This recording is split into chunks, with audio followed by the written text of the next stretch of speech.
अब जो है आज का साइंस शुरू हो रहा है। पहले बात यह है कि आयरन का एक सॉल्ट है। सॉल्ट आयरन का इस तरह से बनता है, Fe दे करके क्लोराइड लगा दें, FeCl2, FeCl3, या Fe दे करके आयरन का सॉल्ट बनता है, FeSO4 दे दें, या फेरस नाइट्रेट दे दें। तो इस तरह से आयरन का सॉल्ट बनता है। तो कहता है कि आयरन का एक सॉल्ट है जो जिसका कलर दिया हुआ ग्रीन। अब इसमें से पहचानिए कि कौन सा सॉल्ट है। इसको बहुत ही अच्छे से स्ट्रांगली हीट करते हैं तो इसका कलर चेंज होकर करके ब्राउन हो जाता है, और बर्निंग सल्फर का कलर नहीं बल्कि ऑर्डर मैंने महक बाहर निकलता है। तो ऑर्डर बाहर निकलता है तो आपको आंसर ये देना है कि आयरन सॉल्ट कौन सा है। इसका हमने पहले जब डिकम्पोजिशन रिएक्शन का हमने एग्जाम्पल दिया था तो फर्स्ट में ये एग्जाम्पल दिया, आयरन सॉल्ट FeSO4 है, और name the reaction that takes place during. FeSO4 को जब हीट करते हैं, FeSO4 को हीट करते हैं तो जो दो सल्फर का ऑक्साइड निकलता है, SO2 और SO3, और Fe2O3 निकलता है। इसका कलर ब्राउन होता है। ये ग्रीन कलर का है, ये ग्रीन है, इसका कलर ब्राउन है, और SO2 और SO3 ये निकलता है। तो इस रिएक्शन को लिख देंगे और हीट करेंगे। दूसरे नंबर में एक कलरलेस लेड सॉल्ट है, जैसे PbNO3(2). ये भी डिकम्पोजिशन रिएक्शन में बताया गया। इसको भी हीट करते हैं तो PbO आता है, 2 लगाइए बैलेंस होगा, प्लस NO2 आता है जिसका ब्राउन फ्यूम होता है, इसका ब्राउन धुआं निकलता है, 4NO2 प्लस O2 निकलता है। अब O का बैलेंस कर लेंगे। इस तरह से इसका नाम भी हो जाता है, और उसके बाद जो ब्राउन फ्यूम का नाम NO2 हो जाता है, और रिएक्शन जो है ये है जो कि डिकम्पोजिशन रिएक्शन में बताया जा चुका है। तो आज का शुरुआत इस तरह से है कि हमने 2 क्वेश्चन आपको दिया है। इससे पहले हमने आपको निकालने के लिए बहुत सारा क्वेश्चंस दिया था। आपको जितना यानी कि आप ऑक्सीडेशन नंबर निकालें, ऑक्सीडेशन नंबर निकालने के लिए आपको क्वेश्चंस दिए गए थे। अब कि एक मेटल का सॉल्ट है जिसको लाइट में यानी सनलाइट में छोड़ देते हैं तो ये टुकड़े में बढ़ जाता है, M अलग हो जाता है और एक गैस H2 निकलता है। जैसे आप AgCl को देखिए या AgBr को देखिए, तो AgCl एक मेटेलिक सॉल्ट है। इसको सनलाइट में छोड़ देंगे, सनलाइट में छोड़ देंगे तो Ag अलग हो जाएगा और क्लोरीन गैस अलग हो जाएगा। हमने फोटोकेमिकल रिएक्शन बताया है कि तोड़ने के लिए जब सनलाइट यूज हो डिकम्पोज करने के लिए, और ये मेटल इसका ऑर्नामेंट में चांदी का यूज होता है या नहीं, और क्लोरीन गैस है, ये गैस इस सॉल्ट के हीट करने पर बाहर निकलता है, और कहता है कि यह सॉल्ट जो AgCl है इसका ब्लैक एंड व्हाइट फोटोग्राफी में यूज होता है। तो M क्या है? Ag है। X2 क्या है? Cl2 है।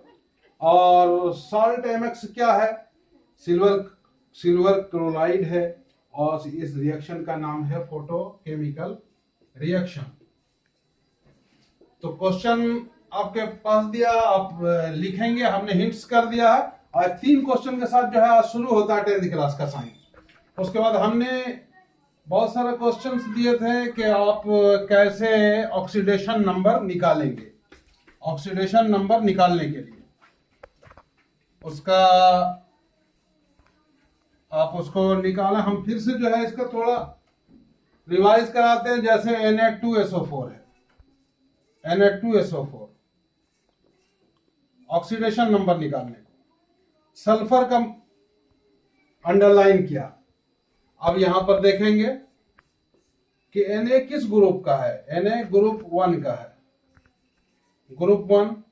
और क्या है, मेटल है कि नॉन मेटल, तो 1 है तो एक चार्ज आएगा, और मेटल है तो पॉजिटिव आएगा, तो Na के ऊपर +1 रहता है, तो 2 इंटू Na के बदले में +1, प्लस सल्फर का निकालना है, इसके बदले में X रखें, प्लस ऑक्सीजन ग्रुप 16 में है, ग्रुप हमने आपको 9th में समझा दिया था, ग्रुप 16 में है, और ऑक्सीजन का एटॉमिक नंबर 8 है।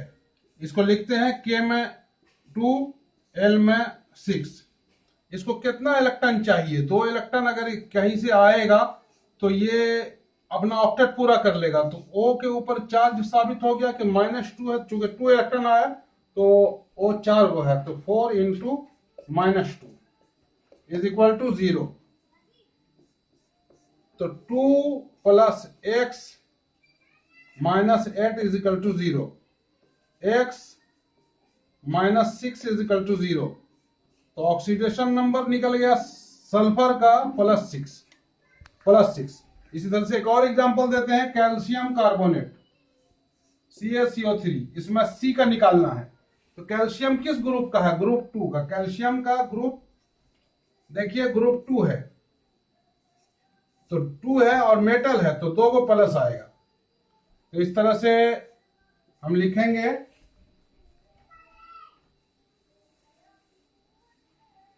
कैल्शियम के बदले में +2, कार्बन का निकालना है, जिसका निकालना होता है उसके बदले में X, और ऑक्सीजन का -2 और इंटू 3 इज इक्वल टू 0 देना है। तो इस तरह से 2 plus X minus 6 is equal to 0, X minus 4 is equal to 0, X is equal to +4। तो ऑक्सीडेशन नंबर निकालने का हमने फिर से मेथड आपको बनाया। अब जो है चैप्टर में एक है थर्मोकेमिकल रिएक्शन। थर्मोकेमिकल रिएक्शन एक टॉपिक है, थर्मोकेमिकल रिएक्शन। थर्म का मतलब होता है हीट। तो the reaction in which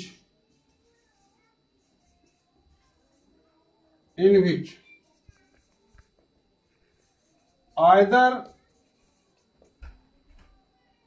heat is evolved or absorbed is called thermochemical reaction. देखिए, आप इस कपड़े को जलाएंगे, पेपर को जलाएंगे, लकड़ी को जलाएंगे, तो सोच सकते हैं उसमें कार्बन है। किसी भी जलावन को जलाएंगे, कार्बन है, ऑक्सीजन से रिएक्शन करेगा, एक गैस, ग्रीन हाउस गैस निकलेगा और बहुत बड़ी अमाउंट में हीट बाहर निकलेगा। तो ये हीट, यहां पर जो है हीट इज इवॉल्व्ड।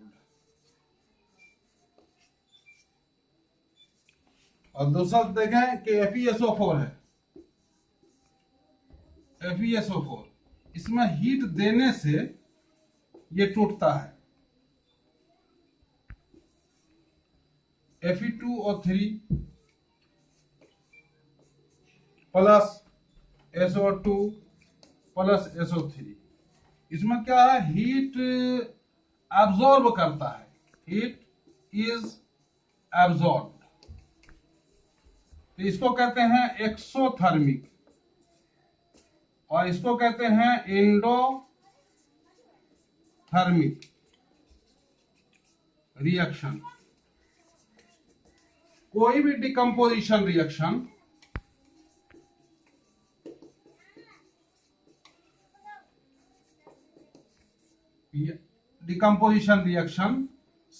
उसके अंदर जो है एनर्जी देना पड़ता है, हीट देना पड़ता है, इसलिए सारा का सारा एंडोथर्मिक है। अब ऑब्जेक्टिव में आपको पूछ देगा, 4 ऑप्शन देगा कि डिकम्पोजिशन रिएक्शन कौन सा रिएक्शन है, एंडोथर्मिक है, एक्सोथर्मिक है, और दूसरा देगा तो आपको एंडोथर्मिक लिखना है। इस तरह से आज का हम टॉपिक लेने के बाद हमको समझ में आता है कि पूरा chemical reaction first chapter complete हो रहा। उसके बाद सेकंड चैप्टर में हम एसिड बेस में जाएंगे। आपके लिए होमवर्क एक दे देते हैं लंबा सा। सेकंड चैप्टर, फर्स्ट चैप्टर का बीच बीच में क्वेश्चन हम भेजते रहेंगे। सेकंड चैप्टर में एसिड बेस है, एसिड बेस। आप कोई सा भी जो है एसिड जो है आप यूज करें, जैसे HCl है, HBr है, H2SO4 है, और भी बहुत सारा आप एसिड लें, सबको जो है NaOH एक बेस है और मजबूत बेस है, इसके साथ रिएक्शन करावें। रिएक्शन ज्यादा से ज्यादा लिखें आपको, तो NaCl प्लस H2O। हमने कहा कि मेटल क्लोरीन के साथ, सल्फेट के साथ जब भी मिलता है तो सॉल्ट बनाता है और पानी बन रहा है। ये कौन सा रिएक्शन है? Neutralisation reaction. इसी तरीके से NaBr यहां बनेगा, ये क्या है? सॉल्ट है, और प्लस पानी निकलेगा। इसी तरीके से Na2SO4 और प्लस H2O। ये सब